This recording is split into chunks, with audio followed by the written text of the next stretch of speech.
Hey everyone, Kiwi Crypto Miner here. We are retesting NEXA on the new version 0.36.2 of WildRigMulti. There's been a 10 to 20% increase in hash rate, and I first saw Red Fox Crypto's video where he has tested all the 30 series cards, and he did so incredibly accurately. Like, he had the most efficient settings that he could possibly have. So I just took all of these settings from his video.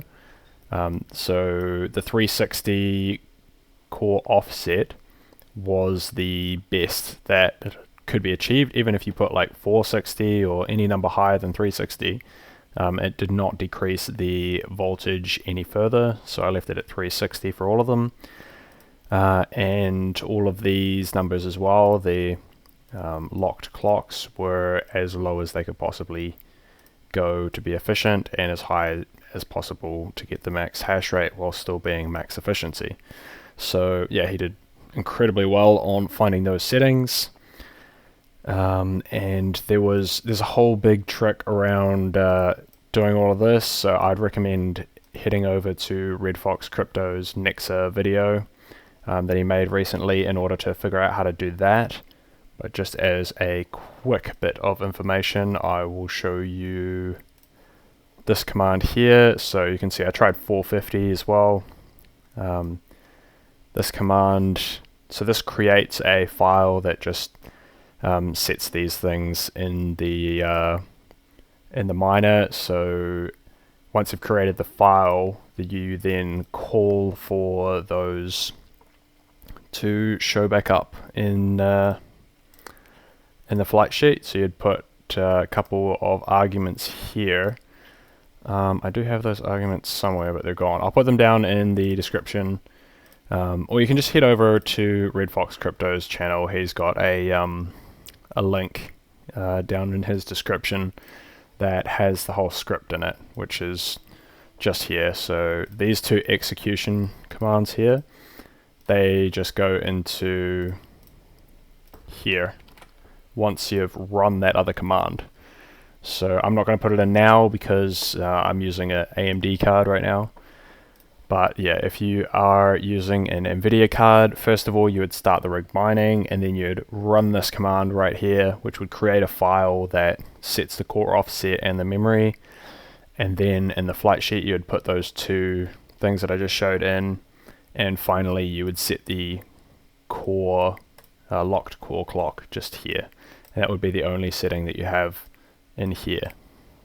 But yeah, for the AMD side, this is all the information that I could get from inside here. So I'll put in all these commands that show us as much information as possible, and then I can show you the miner screen here as well, to show you the hash rate and some of the clocks and all that. The efficiency in the software being about 0.4 here, a little bit less up there just because the power in the software is quite volatile, but at the wall it's actually pretty stable. So yeah, going into the results, so there was nothing really special that we had to do for the AMD GPUs, just the NVIDIA cards there just to get that core offset to be an undervolt basically. We just had to do some funky stuff with that, and the memory clock was also set in that script. So make sure you use that script if you're using NVIDIA cards, otherwise you will not be able to get this level of efficiency. And another thing to note, in Red Fox Crypto's video, he does show a table that has the efficiency. I might as well just show it right here. So he's got all these efficiency numbers here, and you'll notice they're a lot higher than like what I've written in mine. And the reason for that is that he's using the software power. So I also have the software power just here, so it's shown, you can see it. But I calculate the efficiency based on the wattage at the wall, which is using a wall meter. So yeah, hopefully these numbers that I give, this wattage at the wall, is a bit more accurate to how much power you'd actually be using, and like the numbers that you'd want to use for your profitability calculations, because that's how much you're going to pay for the actual power you know, so hopefully that's a bit more accurate. But obviously the way he's doing it is so much quicker to test, like outrageous amounts quicker to test. Yeah, so looking at the results here, we can see we've around that 0.3 and above mark now. So we've got 0.3. The worst performing one here of the cards that I've retested on this is the 3060 Ti at a 0.308. And then the most efficient is the 6600 XT at 0.37. And again, you can copy any of these overclock settings from here. Just make sure you got the corresponding card and copy the overclock settings. And remember that with the AMD GPUs, if you do copy the settings, if it crashes your GPU, which is highly likely because everyone's got a different model of card and silicone lotteries all over the place, so just increase these for undervolt settings: VDD, VDDCI, MVDD, and SoC VDD max. So those are all millivolt settings or undervolt settings. And if you push them too low, your GPU will just not be stable. Whereas the core settings and the core clock and the memory clock, generally they're not going to cause crashes, except if you push the memory too low, or the core too high, or the memory too high. But like generally, where I've got them, no card should really crash at these speeds. Like all 6600 XTs should be fine at 910 memory and 1400 core. Like that should never be an issue. So only change or increase those millivolt settings.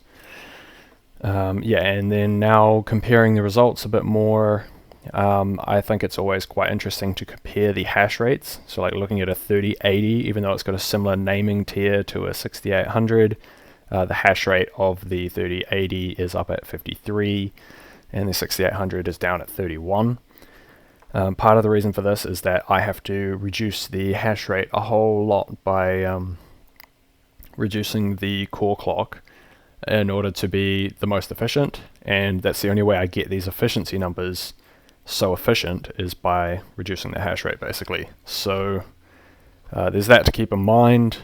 But then you look at all the hash rates, the efficiencies, and these 6000 series cards for the most part are much higher than the 30 series, with the exception of the 3070, which is sitting in the middle of the 6000 series. So it's more efficient than two of them and less efficient than the other two.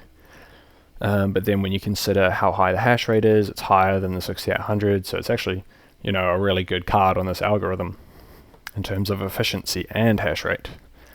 If we come over into this other view here, we can see some color coding. Basically, it's all this really adds, and you can see the most efficient 6600 XT, and then the 6800, then the 3070, the 6600, and then the 6700 XT after that. And then mixed in there is also the 4070 Ti, but I have obviously not tested that myself. That's just numbers that have been extrapolated from online.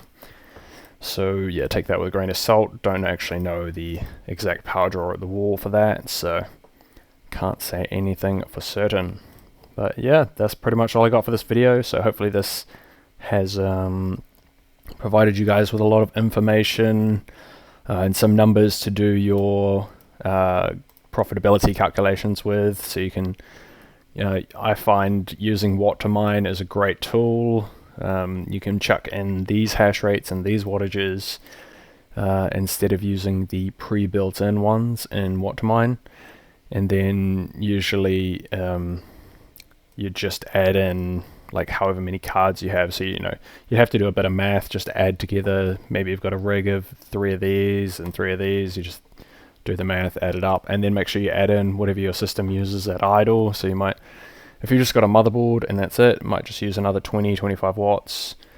But if you've got rig fans on there, you might be looking at 50-75 watts. So hopefully you guys know your rigs and you can do that math and do some profitability calculations for yourself on what to mine or some of the other profitability calculators. And yeah, hopefully this information is pretty helpful. And yeah, that's all I've got for this video, so leave a like, comment and subscribe to support the channel, and have a great day. See ya.